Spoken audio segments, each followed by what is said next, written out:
Okay, good evening. Thank you to Yaakov that organizing these great lectures here in Brooklyn. Baruch Hashem, thanks to him we can watch these lectures all over in many different countries.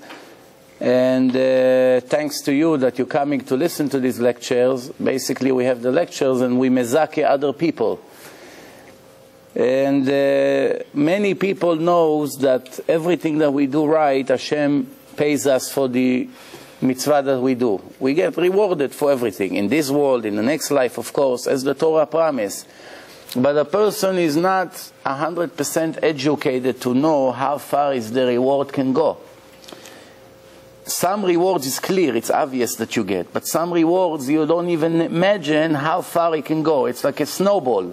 It can constantly grow and grow and grow. Even if you finish with the mitzvah 20 years ago, you continue to benefit from it every second. It's only growing and you did nothing. It's like putting one seed in the ground and go home. And once in a while you put some water or the rain, you come after 20 minutes, you see a huge orange tree, you say, what's this? So this is your reward. What did I do? What did I do? I put one little seed in the ground and cover it with my leg. That's my reward? Yes. And the next year again, and the next year again, forever and ever.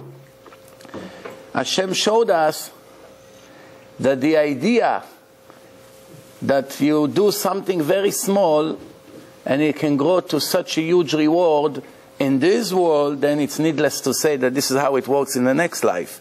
If you save one soul, it's like a tree. It brings you more and more benefits forever and ever. Him, his children, his grandchildren. You never stop collecting on this one soul. Same thing if you're in yeshiva. You get up in the morning always on time. Let's say they say 7 o'clock shachrit. You're always there 10 to 7 ready with your talit and tefillin. You start 1 day, 1 week, 1 month, 1 year, 5 years, every day. Everybody else around you is influenced from your actions. If a person is lazy, it's hard for him to get up in the morning.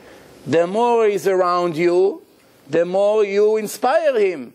And thanks to you, he's also starting to become like this. And now thanks to him, somebody else gets inspired. And then a year later, there's hundreds of people. One gets inspired from the other. It all connects to you because you're the first one. Same thing in donations, in auctions. When they make auctions for yeshiva, for synagogue, for CDs, for I don't know, anything you can think of.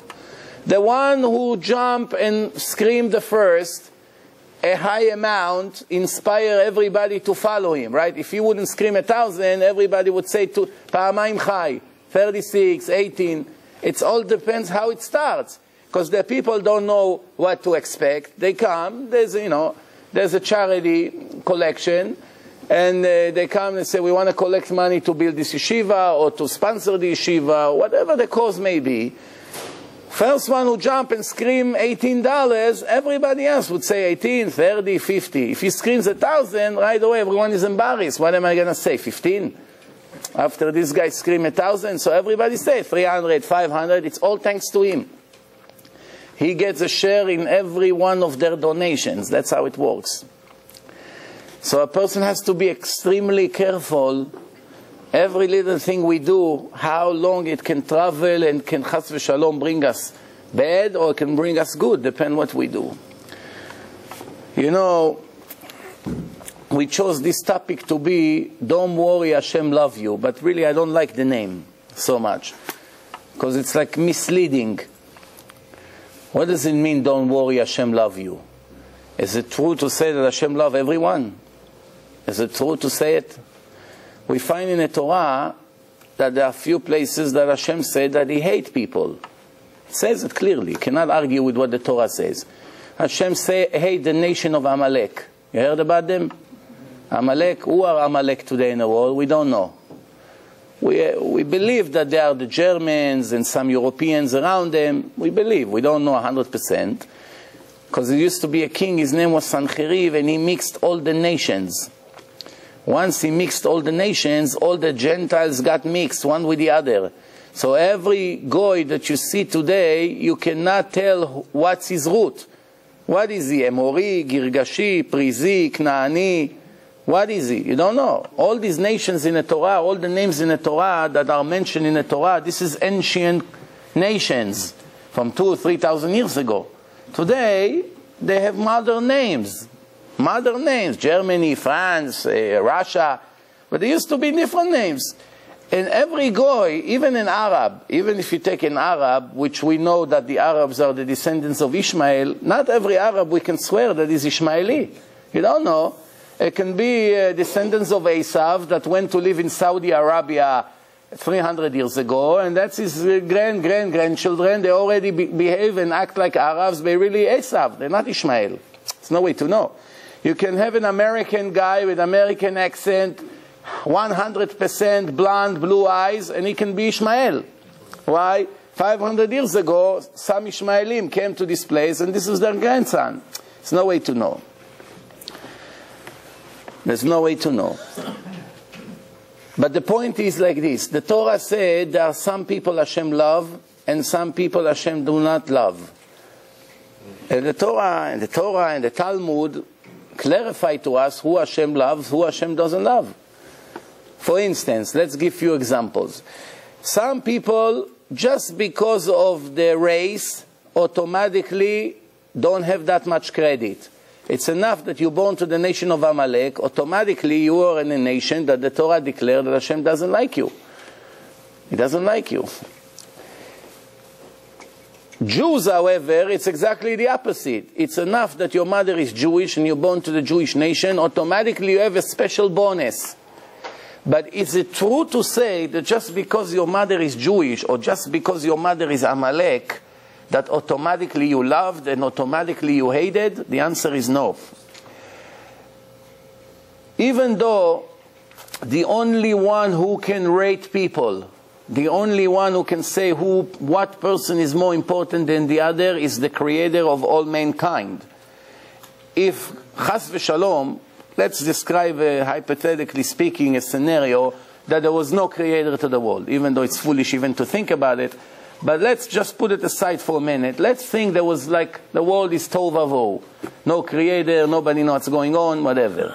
Then every person who come and say this race is better than the other is a criminal. Who put you here to rate people, right? However, if the creator of all mankind comes and say this race is better than the other, this nation is better than the other, whether you like it or not, you will have to agree that he is entitled to decide whatever he wants, right? The same thing, a Toyota company, they have different cars, right? When you go to rent a car, some Toyotas cost $30 a day, some cost $300 a day. Why? Why? Because this one is a much better car. It costs 3 times more. This is $90,000, this is $30,000. So Toyota rate the car based on the quality, right? Does anybody complain to them, why this car is better than the other? It's not fair. It's racism. You're prejudiced. It's not fair. No. I made it. You tell me what to decide. The Torah, which the Jews in a way are lucky that the Christians and the Muslims admit that the Torah was given to us by God, if they wouldn't admit, it would make the situation a lot more complicated. But since they admit, we can use it to our benefits. Why? Because in the Torah it says that Hashem loved the Jews more than all the other nations. But at the same time, the Torah says that there are some conditions applied. It's subject to. Not automatically, if your mother is Hannah or Miriam, automatically you are loved. No. Because some Jews can lose the pity and the love that Hashem has for us. Naturally, they can lose it. So what is it like? Let's try to understand what's going on here. Father loves his children. Every father, he has 10 children, he loves them all. It's very difficult to ask a father which one of your kids you love more. You know, it's a hard question. Almost nobody can answer this question. But everybody has to agree that parents prefer some kids more than the others. God forbid, if a goy would put a gun to their hand and they tell them you have 10 children, one of them we have to take, we want to kill him, we want to kidnap him. Chas v'shalom, he will have to write a name. Which name he would write? the one who makes more problems than the other, the one who takes drugs, the one who robs banks, the one who gets arrested every week. He gives them a lot of headache. He disrespects him. He disrespects the mother. He does all kinds of things. If God forbid I have to give up one, I will give up this one. Why should I give up the righteous one? Right? It's common sense. Even though it's a very hard decision, don't get me wrong. Nobody wants to be in this test, this situation. I'm just describing in the Holocaust, that's what it used to be. What do you think? They come, they want to take one now. It's not, they didn't ask you which one, they just take one. But sometimes the person has to make a decision. It's him or him, chas v'shalom. You know, the chief rabbi, the former chief rabbi of Israel, Rabbi Lau, I don't know if you read his book. It's a very inspiring book, historic, because it's a Holocaust survivor. How he got saved. It was him and his brother. His mother was wearing a long coat, and she put both of them under the coat, tried to hide them as they moved in through a door. And she was hoping that the Nazi wouldn't pay attention. Like she's going like this. One of them went through, and then the second one got caught, and he took him and killed him. So the point is, just imagine, she went like this. What happened if she went like this? Then the second one would get saved. Even this was supervised by Hashem. Who will go first? Because that second, he didn't pay attention. He was looking around. She sneaked one in. If she would go from the other side, the other one would go in. So he got saved. The chief rabbi of Israel got saved like this. Half a second of no attention to this monster Nazi, and that's how he got saved. And he writes the rest of his story. From there until he became a very important person in Israel. I had the merit that he was my rabbi in my wedding. But at that time I did not to appreciate who was marrying me. Ignorance, I always say, it's very, very painful. You can stand next to the most important person in the world. If you don't know who he is, you don't recognize him. I once say, you know, Rav Saadia Gaon 1,000 years ago, in the days that there was no internet, no pictures, no telephone, no communication, so nobody knew how the rabbis look, except their own student in their own town, right? If a rabbi would go from one town on a boat to another town on the other side of the land, nobody would know who he is. They see a person with a beard or a hat or whatever he has. Everybody looks like that. Doesn't mean everyone who has a beard is an important person, right? So he comes to a motel on the way. They used to sleep in motels. At night you cannot travel. So he comes to the owner of the motel and he says, I'm looking for a bed to sleep. How much? You have a room for me? He said, I'm sorry, we booked. There's no room. So he said, I don't care anywhere. Put me anywhere you want. Just find me a place to sleep, even on the floor. You know, it's cold outside. What am I going to do all night in a forest? The guy said, I'm very sorry, we packed. That's it. There's nothing. Where will I put you? He said, put me in a hallway. So he said, okay, you know, an older person like you want to be on a hallway? It's on your responsibility. Go sleep in the hallway. In the morning, when people started to get up to go to pray in the morning, they walk on the hallway, and what do they see? They see an old man getting up there in the hallway, and one of them recognized him. That is one of the most important rabbis in the world. So he said, Rav Saadia Gaon, you were sleeping here on the floor in a motel in the middle of the night? I don't have to tell you what they wanted to do to the owner of the hotel. The poor guy didn't know who he is, trying to help him out. But they started to scream, a whole demonstration in the hotel, what a rasha this guy is that he makes this rabbi sleeps on the floor.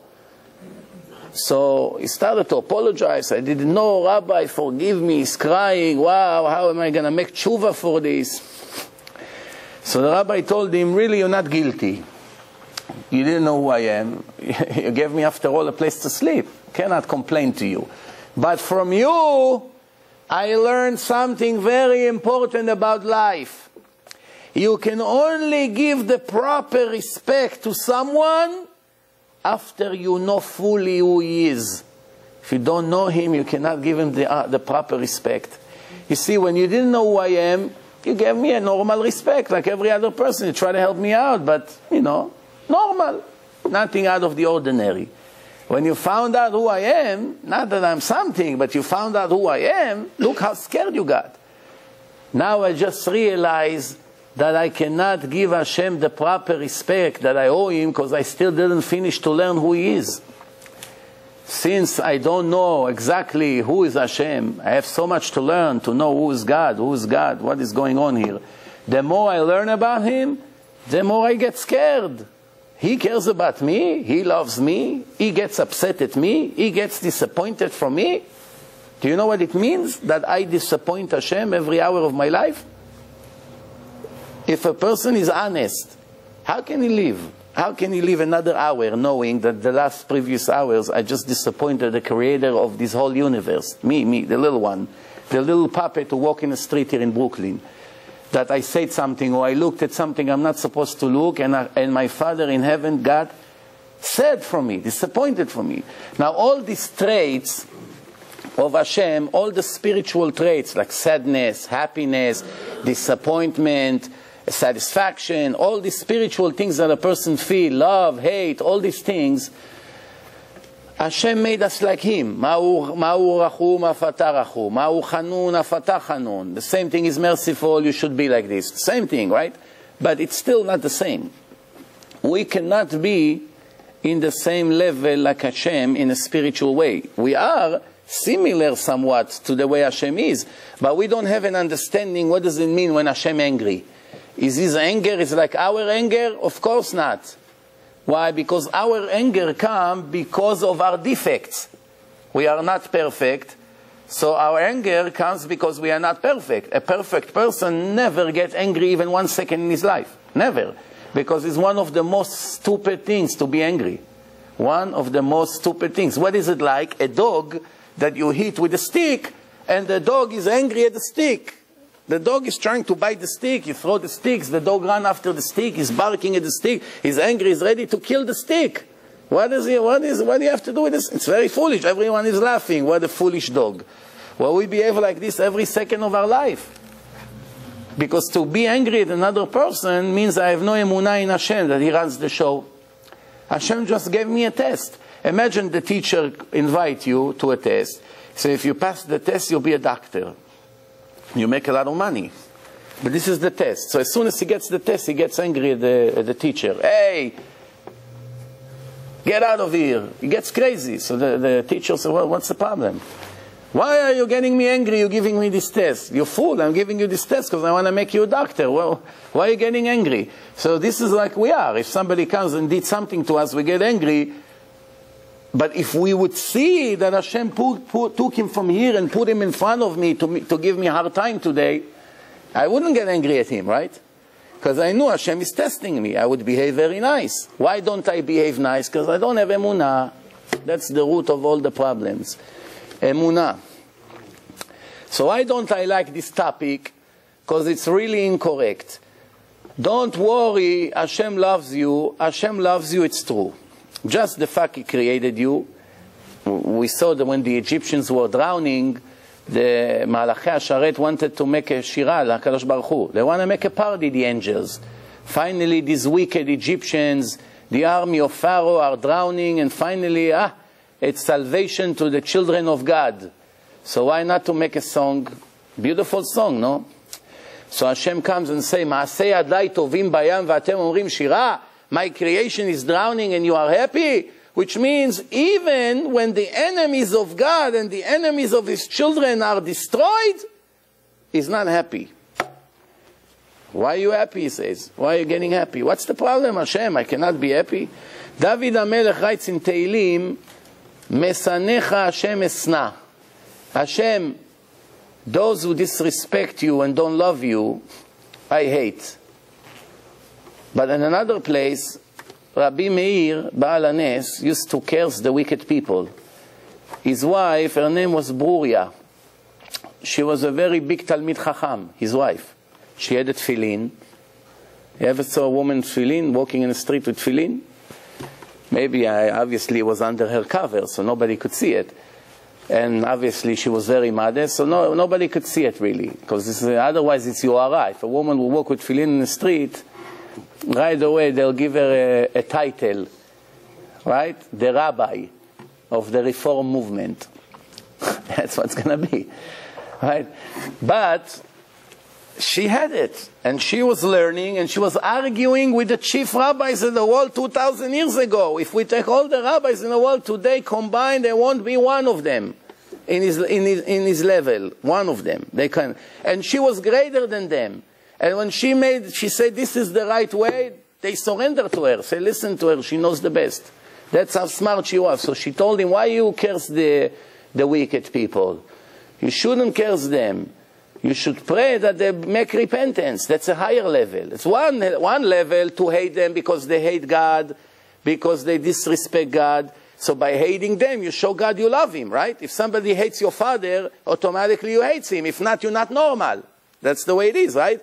If a person is an enemy of your father, you go and sit and drink beer with him in a wedding?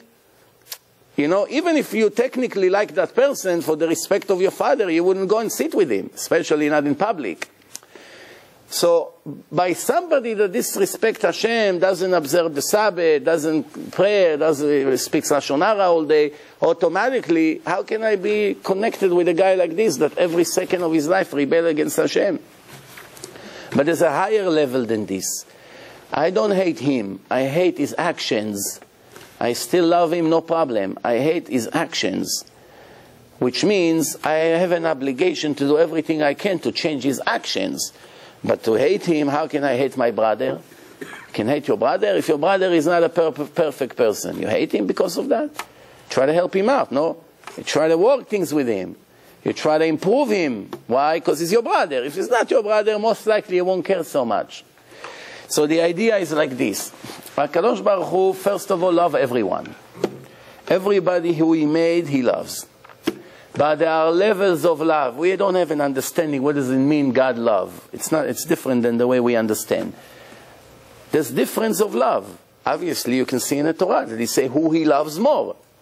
But even among us, that he loves us the most from all the nation, as the Torah say, I chose you from all the nation to be mine, don't be like the Goyim, don't imitate them, don't eat their food, don't marry them, etc., etc., etc.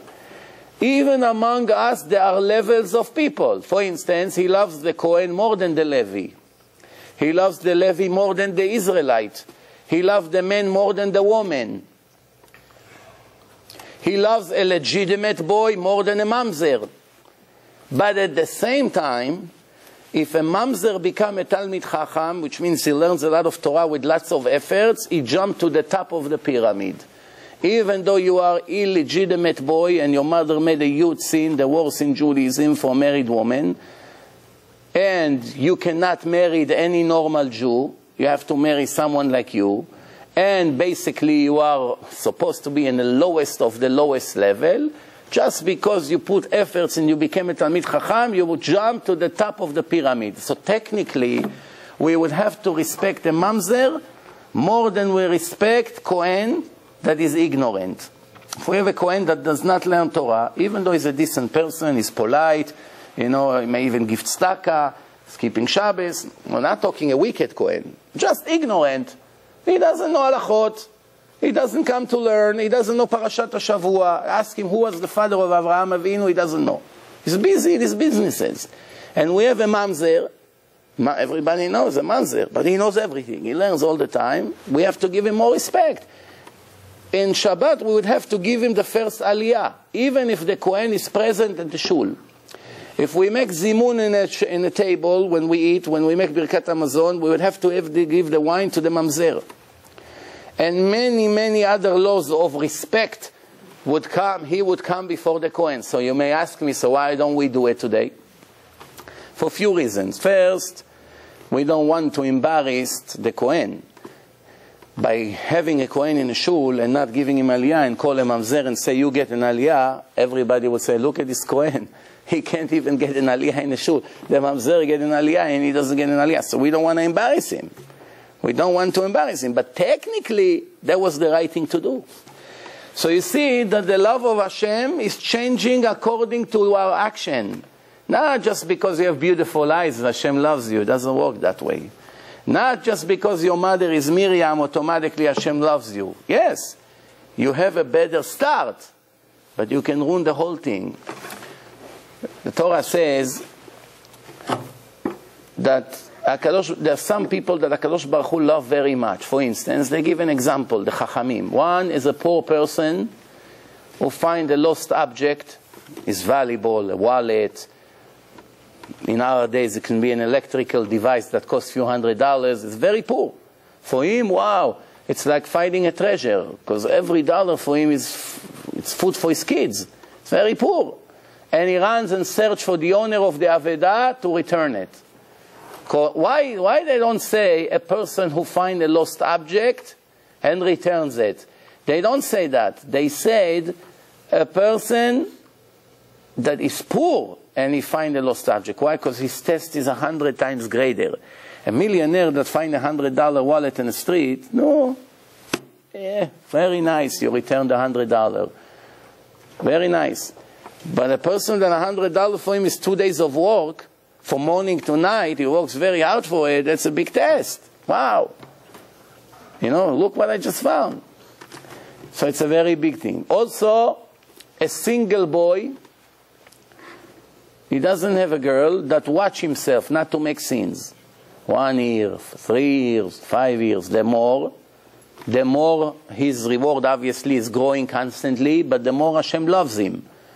Why? So you see that Hashem loves us based on our efforts, based on our potential, not only our achievement.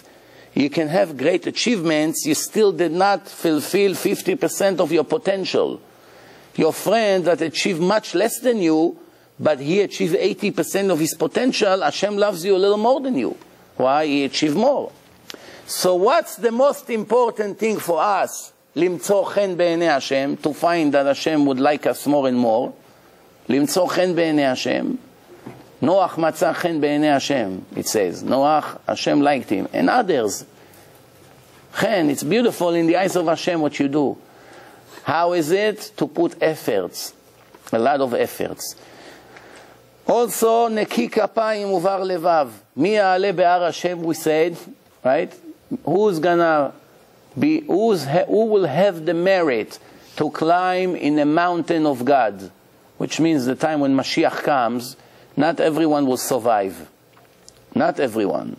Some Gentiles will survive if they're righteous. It's called Chasidei Umot HaOlam. Gentiles who kept the 7 laws, and Gentiles who helped the Jews, saved Jews in the Holocaust, in a pogrom, or they spoke for the Jews, or they protected the Jews in any way, automatically they saved themselves. But Jews that kept the mitzvot and they were righteous, they also survive. Those who kept some and some they didn't keep, they will struggle a lot until they get saved. There will be a period of time that the test will be tremendous. But after they survive, Hu mi ya'aleh be'ar Hashem, someone that his hand is clean from stealing. Stealing is not only breaking into somebody's car and steal what you found there, or go into someone's pants and steal his wallet. That's stealing, of course. Stealing can come in many ways that a person does not dream about. Let me give you an example. Stealing can be that you use your friend's membership to enter the gym. Once in a while you want to go to the gym. They don't have a picture, there's names there. You ask your friend, give me your thing. I'm going to go and use the gym. And you don't pay. If you would go, you have to pay, I don't know, $10 to enter. Since you took his card, you're not paying. Or you take your Medicaid card of your friend and buy drugs for him on his name. Drugs that you can buy in a pharmacy on a Medicaid. Or go to the doctors with his name. Or go to the doctors and give them a false name. Now they send the bill to a different address. All these tricks. This is all fraud. This is all fall in a category of stealing. Ona'ah. It's ona'ah. Cheating, lying, stealing, it's all connected. So a person that lives his life like this, or he cheats in applications, he gets all kinds of money from the government he's not entitled to. If he's entitled to it, no problem, you're allowed to receive money, that's the law of the state. But if you start lying and cheating and doing all these things, it's stealing. And nowhere in the Torah it says that you're allowed to steal from a goy. We're not allowed to steal from a goyim. You should know that after the Holocaust, there were survivors. The Americans and the Russians liberate the camps. There was Jews that survived. Some that stayed there in Poland, the Polish people came and killed them with axes. they chipped their heads open to two with axes. That's how cruel they were, the Polish. So they asked them, why? After all they went through, after so much they suffered, you took their homes away, you took their businesses away, you saw what the Germans did to them in Auschwitz. Some of them survived after they lost all their kids, wife, relatives. You didn't have mercy on them, you came to finish the job. So what was their answer? We are so upset at them for how they used to cheat us in the business, because they used to own all the wealth. Because wherever the Jews are, they're always going to be the wealthiest. It's a blessing in the Torah. The Torah says, "Va'ita sham lemashal u'leshnina." Rashi writes, everybody will talk about you. You always be the headlines. The Jews must be on top of all the nations. It must be, because it says in the Torah, "Ki atem ha'me'at mikol ha'amim, bachem bachar Hashem." You are special to me. Even though you are very little, you're always going to be on top of everyone. In knowledge, in intelligence, in brilliance, in everything you can think of. In money, in success. Amazing. Look at, they're running in the internet an email about what Israel achieved in 60 years. They compare it to other nations like China, like America, nations with hundreds of millions of people or even billions of people. They do not even reach 1% of the Israeli production in any industry. In high-tech, in computers, in business, in medicine. Can't believe it. I once said, the statistic in this country is, you have 98% Goyim, 2% Jews. The Jews contributed 50% of the doctors in the United States, and 98% of the Goyim also contributed 50% of the doctors. You understand what we're talking about? The 2% and the 98% gave the same amount of doctors to this country. You understand? Also, billionaires. Billionaires. Percentage by the Goyim, how many billionaires for every 1,000 Goyim? Very small. By the Jews, big numbers. Even though there's a lot of poor Jews also, don't get me wrong. But percentage-wise, Hashem show you that this nation is more blessed than the others. Not always is a blessing to be rich. Some billionaires will regret that Hashem gave them billions. Most of them. Because what do they do with that? What do they do with that? Go and check what they do with the money. How many donations they ever give. And if finally gives a donation, they will only give a donation if their name will be in a building. So they're not really doing it for the cause. They're doing it for their honor, for the glory, for their fame. They're not doing it. If some of them, if the church would offer them to call the church after their name, they'll also give to the church. They'll give the reform. They'll make the school on their name. They'll give anyone. They'll donate to the hospitals, knowing that the hospitals saving many anti-Semites, many Jew haters, even terrorists. They take care of everyone, the hospitals. They don't care. As long as my name will be on a building. In Monsey, you have a yeshiva, it's called Bet David. Famous yeshiva. So when they build their building, they needed, obviously, a huge building like this. It's a few $1 million. I'm talking many years ago, so maybe it was cheaper. But they were looking for a lot of money to pay for the building. And one Jew who was married to a non-Jewish woman offered the full amount of money in one shot. Full amount. You know how many months of work it will save them from going from one door to another, knocking on door, phone calls, dinners, committees, advertisements, selling raffles. Save them all the headache. Good, no? In 1 second, one check. All he wanted is to put his name on a building. Donation, contribution of Ploni ben Ploni. Finished. They came to Rav Yaakov Kaminetsky, who was the Chad Migdolei Ador at that time. They asked him, Kvod Harav, this is the offer, what should we do? He said, no, you cannot write his name on a building because it's big Chilul Hashem for the Torah. To write the name of a Rasha, a wicked person that married to a Goya, and make him clean his conscience by donating to the building and put his name on it. No. You tell them, we cannot accept it from you, we cannot write your name on a building, and that's it. So now, the guy say, okay, you know what? He got insulted, so he say, okay, you know what? Okay, don't put my name on a building. But I'll still give you the money. Very nice, no? So now it's already a little bit more L'Shem Shamayim. So they came back to the rabbi. So, okay, he agreed not to put his name on it. So the rabbi told them, okay, now it's your free choice. But if I would be you, I would still not take the money from him. The money has to be pure, kosher, for such a place of Torah. You have to have strong emunah in Hashem. I have no doubt that if you won't take the money from him, guarantee you'll get the money one way or the other in a kosher way. Just trust God. It's all a test. And I said, whatever you say, Rabbi. They told him, thank you very much, we appreciate it, we cannot accept it from you. And they got the money. And they have a great yeshiva today, many years. Did they say no?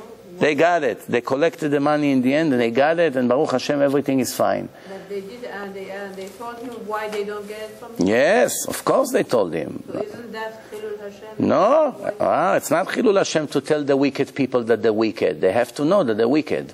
You just have to do it in a polite way, in a nice way. I just was in Englewood this Shabbat, in Shabbaton, and there are people there who drives on Shabbat. I smashed them to pieces, and they hug me and kiss me.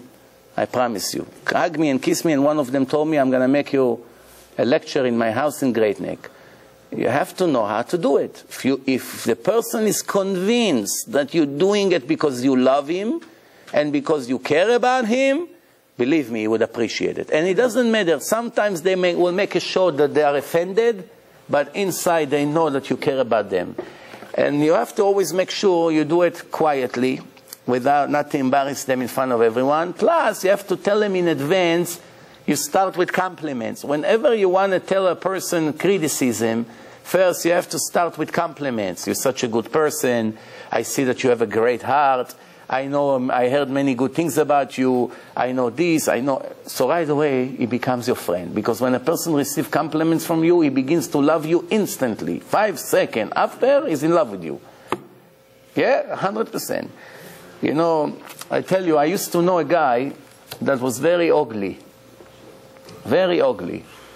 And he used to go to nightclubs to make scenes with the girls. He's looking for the girls to make scenes with them. Now, usually you would think an ugly guy like this, if he go 100 times, maybe once he'll get lucky to get a girl to make a scene, or will get not lucky. That's really the truth. But from his point of view, we'll get lucky to make a scene. Because such an ugly guy. But in reality, he was making more scenes, a lot more than all the handsome guys. So I once asked him, how a guy like you, in a nice way, in a joking way, how a guy like you is able to occupy every girl you see?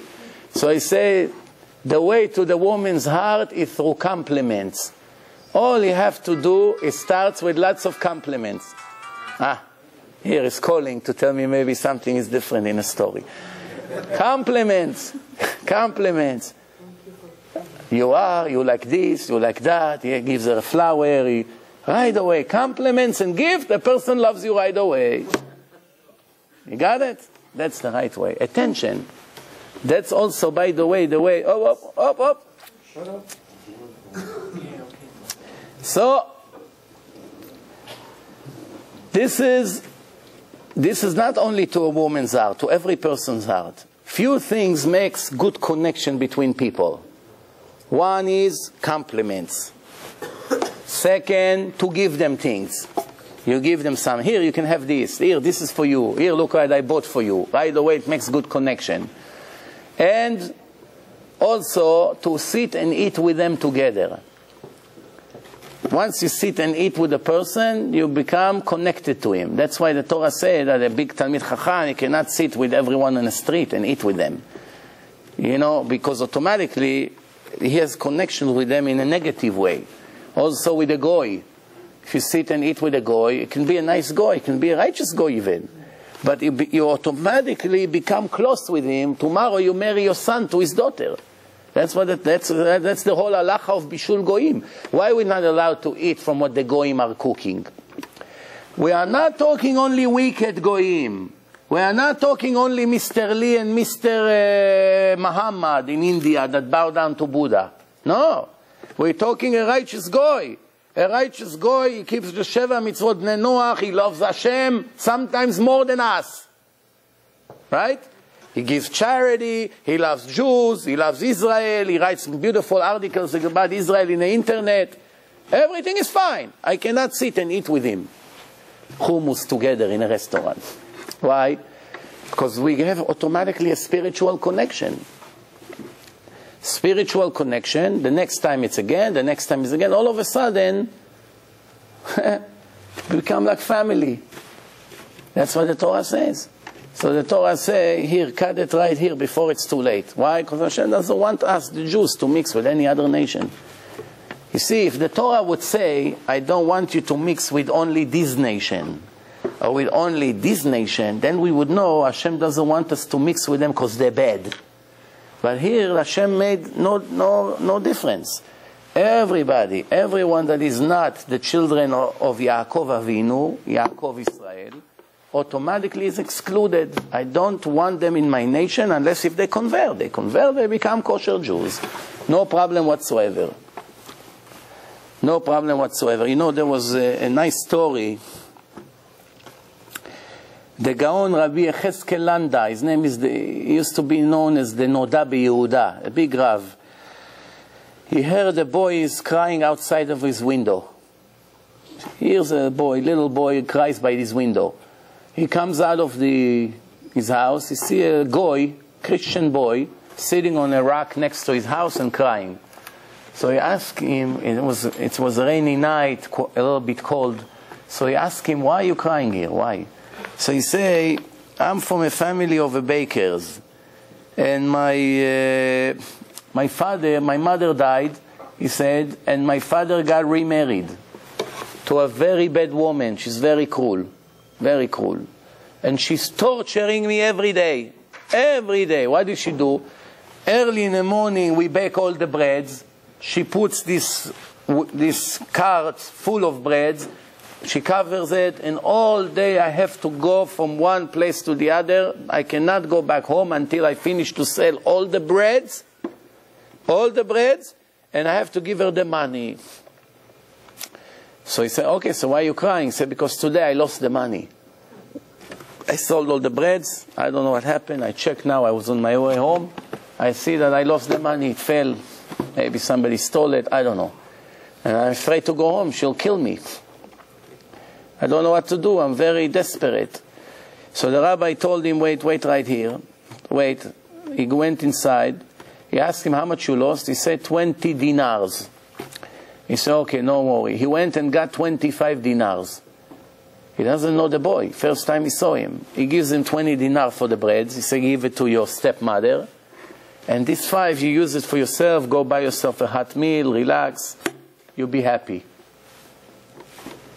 The boy, all of a sudden, from crying, became the happiest person on earth. Thank you, I appreciate it. Took the money and gone.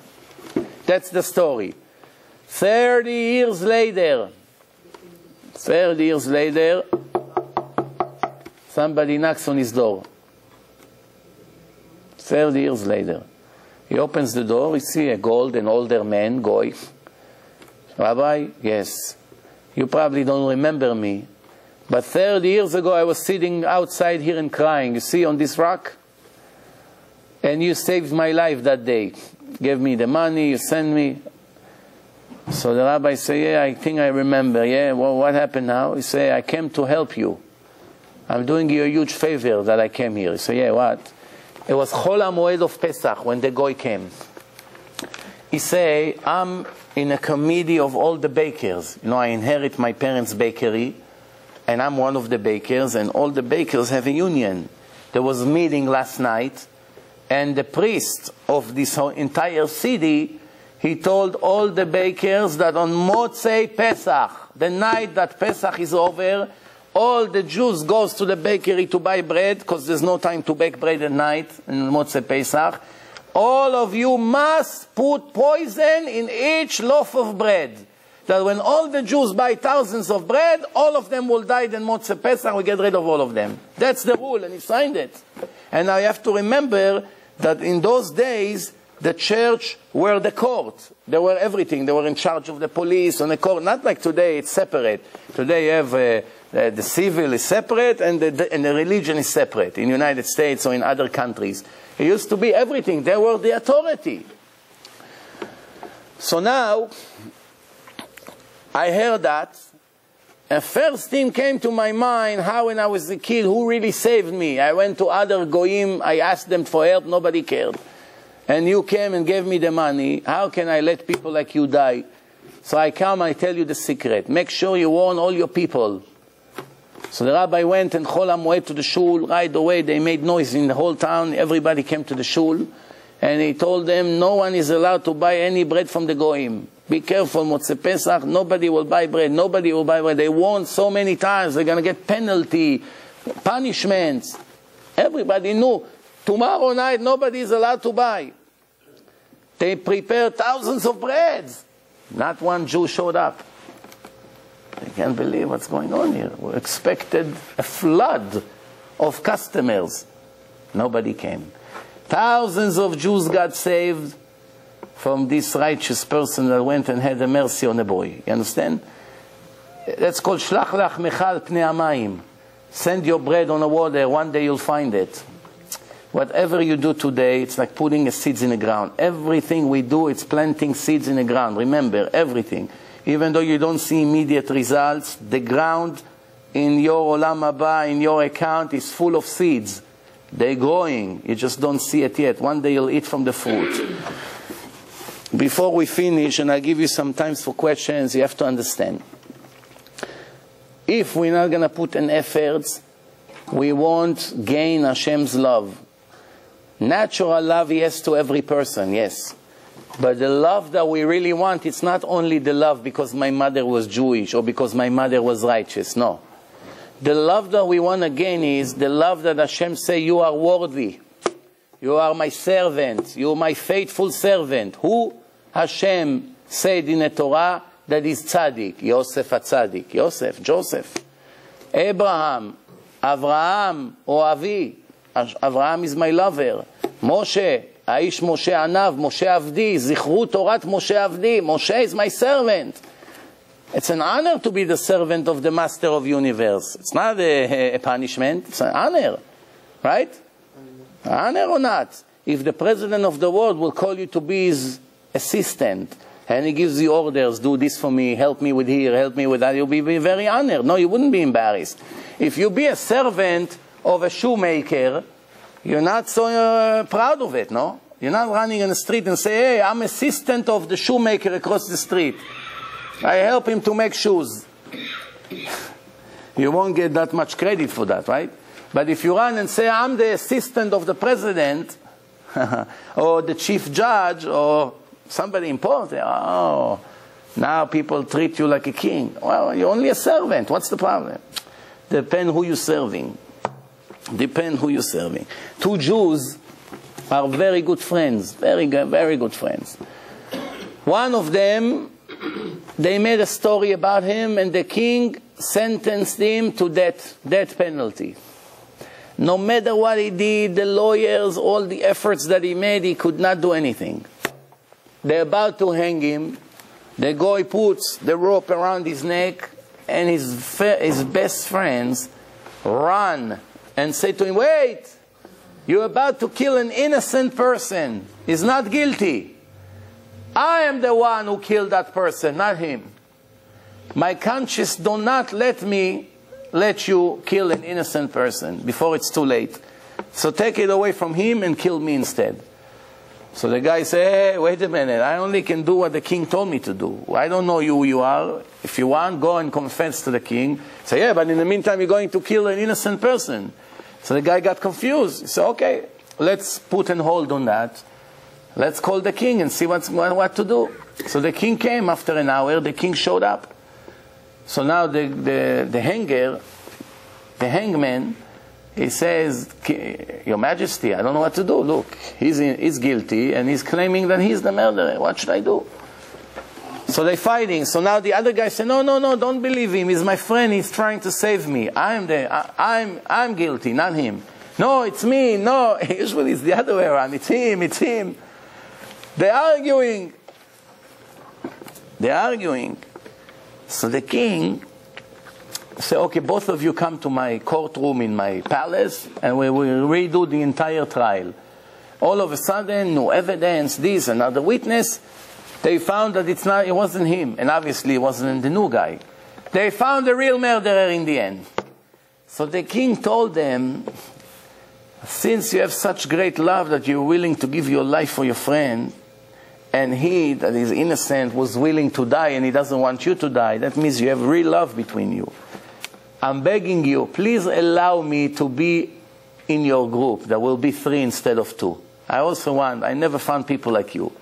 Will you allow me to be one of you? Like we're going to have our own gang together? So this is the mashal. What's the nimshal? HaKadosh Baruch Hu said to every Jew, "Ve'afta l'reacha kamocha." If you love your friend, I also love you. If you love your brothers, I love you also. Measure for measure. You respect your parents, I will respect you. You respect other people, you gain more respect from me. You help other people, I will help you. You save souls, you give them CDs, you invite them to the lecture, you make them religious, I will take care of your own children. You help the poor, you'll never be poor. You got the point? This is your insurance policy. Not Blue Cross, Blue Shield, whatever their name is, or AIG. Whatever their names are, I don't know. GIA, AIG, whatever their names are. Doesn't matter. Today they're here, tomorrow they're in a grave, as you can see. One day Europe is on top, tomorrow they're in a grave. Kochi ve'otzem yadi. What did we read yesterday in the parasha? What did the prophet says? Arur ha'gever asher yiftach b'nei adam, bebasar. Someone who trusts other people is cursed. Baruch ha'gever asher yiftach b'Hashem v'haya Hashem yiftacho. Bless he the one who trusts only in Hashem. Yes, Hashem has messenger. But if a person tells you, if you're not going to do this and this, I won't help you. I won't donate. I won't support. No problem, goodbye. Hashem has other messengers. He decides how much I get. Right now, you got lucky that it comes through you. You are the pipe. You want to be a fool and lose the merit? No problem. It's your loss, not mine. I'll get what I deserve with or without you. That's the right thinking. That's why a person should never compromise on the truth. Never. And even if you find yourself losing your home and you're on the street, you know, I did what Hashem told me. That's it. More than that I couldn't do. I'm clean. There are many people who compromise and they kept their stuff or they kept their job, but they lost their soul. They lost the eternity. You got it? Only work on Shabbat 1 hour. What is this? You want to leave Friday at 3 o'clock. It's very busy. We need you. But I have Shabbat. No, we're going to fire you. So you're thinking, what am I going to do? My wife get angry, this, that. Come 5 years later, you see a hearing. Smoke drugs on Shabbat afternoon. What happened to you, Moshe? Yeah, you became like a goy. 5 years ago, he compromised. He only stayed an extra hour in Shabbat.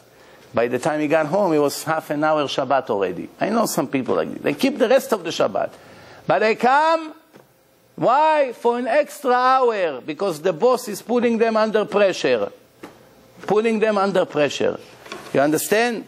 So, shh.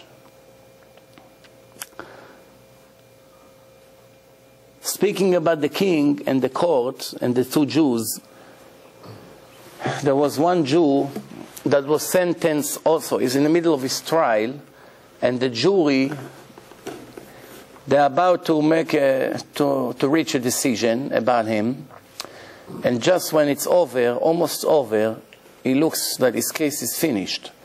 It's a lost case. His lawyer got up.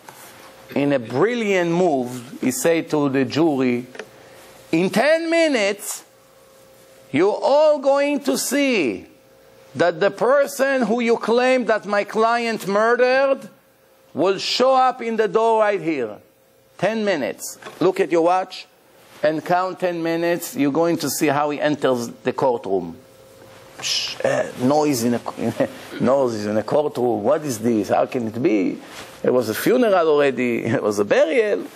In 10 minutes he will walk through the door and you see that all of you are about to kill an innocent person.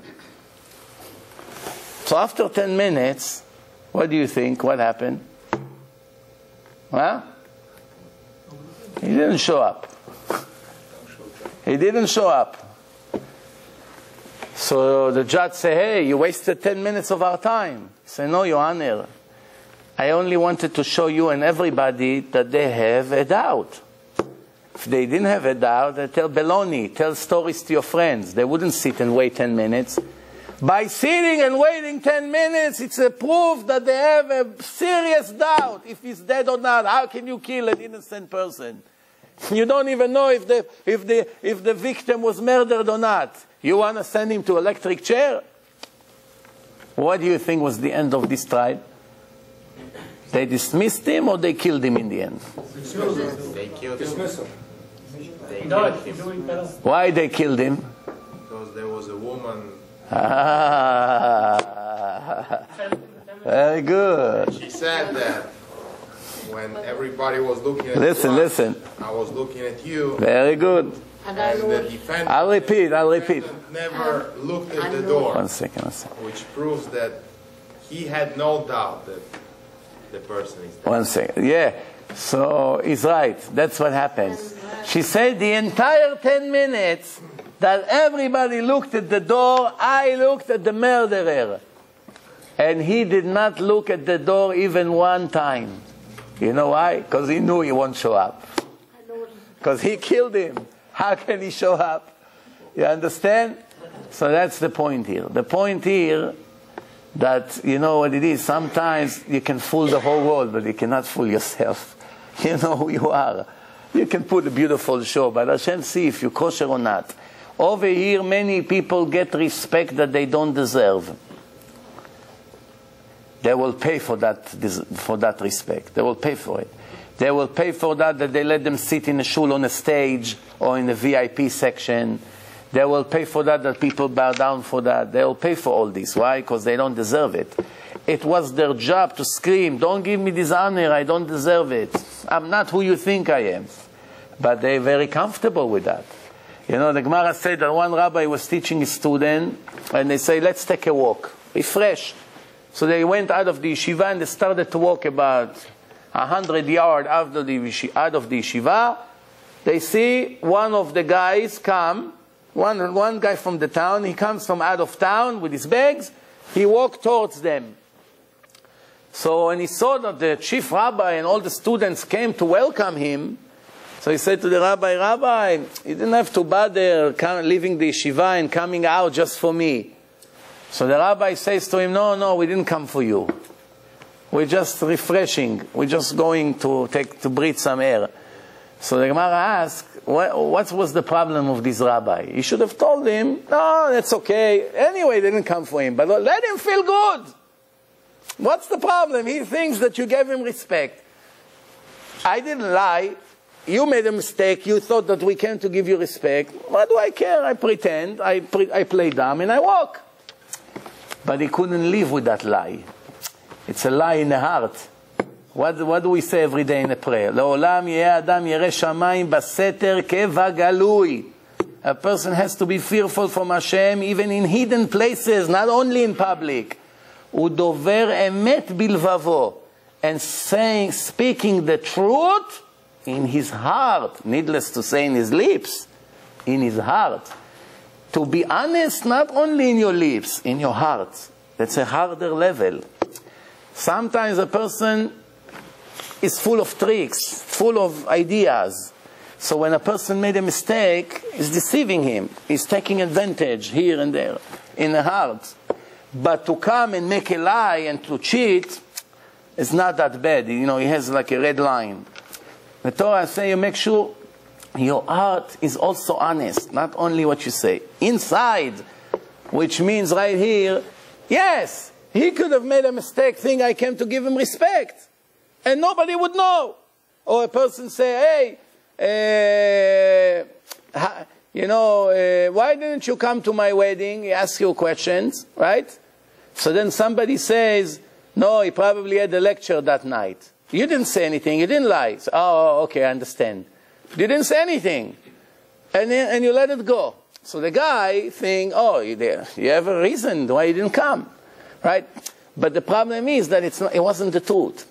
So some people, they cannot live knowing that I just misled the guy. Same thing, you go to a store. You're not allowed to tell him, I want to try this suit. Why are you trying it? It's $1,000 suit. You cannot afford it anyway. But you want to see once in your life, how do you look with a $1,000 suit? But in the meantime, you're wasting the guy's time. He's already planning in his heart, oh, I'm going to make a good commission on this sale. You know, the more expectation people develop, the more they suffer after. One good way in life is never to develop any expectation. Don't expect anything from anybody. Don't expect honor, don't expect donation, don't expect respect. Don't expect anything. The more you expect, the pain is much greater later. Much greater. Much, much greater. Why? Because if you wouldn't expect, no, let's say you expect $50. Expect $50 that they'll pay you for your job. They didn't pay you, no big deal, so they didn't pay me $50. I'm not going to kill myself. If you expect $50,000 and you got with zero, oh, it's killing you for weeks. You did it to yourself by developing false expectations. Yeah. Hope is always good. Everybody has to always have hope. Hope is a part of emunah. But hope for what? Hope for what? I hope that what? That I'll be a bird, that I'll be able to fly? Hope for what? For positive things. Some people hope that there will be basketball players in the NBA. It's better that their hopes will never come through. It's good to jump after a piece of leather and scream. To jump like monkeys, it's good. That's the purpose of life. Some people hope they have a fancy car. What? To show off. It's good. It's better that the hope will never go through. People hope to be righteous. Very good. People hope they have enough to eat and to put clothes on their children. It's very good. People hope that their mind can be pure. It's very good. People hope to get married, to have children, to send them to yeshiva. It's very good. Etc., etc. Okay, questions before we finish. Yes. Yeah. I know somebody who kept a cold-cut store open one time by Rabbi 11, so I was tired of them who kept it open, but he was probably upset about something when he was in the basement sleeping, and I davened, and I did not want to get involved. I just walked past by the store and it was open. I was a chutzpah.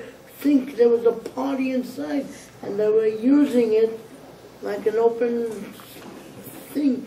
And it's not, see, people like that who get angry lose their temper sometimes, and it's not good to keep the store open. Even if you're kosher and you're frum and you do lose control, you should shut the gate. But if you don't shut it and you go home, you're talking on Shabbos? On Shabbos, yeah. Like Friday before Shabbos. I don't know why he lost his school, but I ate by this person that I kept on. The Torah says, V'aitem nekiim. A person has to do everything he can not to create suspicion around him. Which means if somebody thought that he went to a bad place, let's say he had to go to the bathroom. Otherwise, it would be a disaster. And the first place he saw, it's a non-kosher place. Technically, he's not allowed to go there. But at the second time, what do you expect him to make him his pants? So he had no choice right now. So he went into McDonald's, and somebody saw him coming out with a yarmulke, and he saw a religious guy pass by and looks at him weird. He has to tell him, no, don't think the wrong thing. I just used the bathroom. Why do I care what he thinks? No. One thing leads to another. He goes, he tells another guy, tomorrow you want to go get married? This guy said, I saw this guy in McDonald's a year ago. Don't trust him. One thing leads to another. That's why first of all, it's Chilul Hashem. The most important thing is to prevent the Chilul Hashem. Yes? I was just going to say, every day we recite Aleinu. At the end it says, Hashem will be one and His name will be one. Right, that's when Mashiach comes. When Mashiach comes, will be one Hashem, one, everything will be one, no contradictions. That's the basic definition, like That's the only definition, not the only one. He said, Bayom Ahu Yeh Hashem Echad, and that days will be one God, one religion, one name, no other name, no J.C. Penney, no Muhammad, Mahmoud, Ahmed, Mustafa, all these things. Now Buddha, Shmuda, all these things will be all disappeared from the face of the earth. You understand? Mashiach won't have to destroy the mosque and the churches because they will do it from the embarrassment to get rid of it. The Muslims, the Christians will bury all their churches and mosques because it will make them look very bad that they had this nonsense all these years. We won't have to do it. They'll do it to themselves. You understand? Because to prevent the embarrassment right away, they try to bury it under the ground.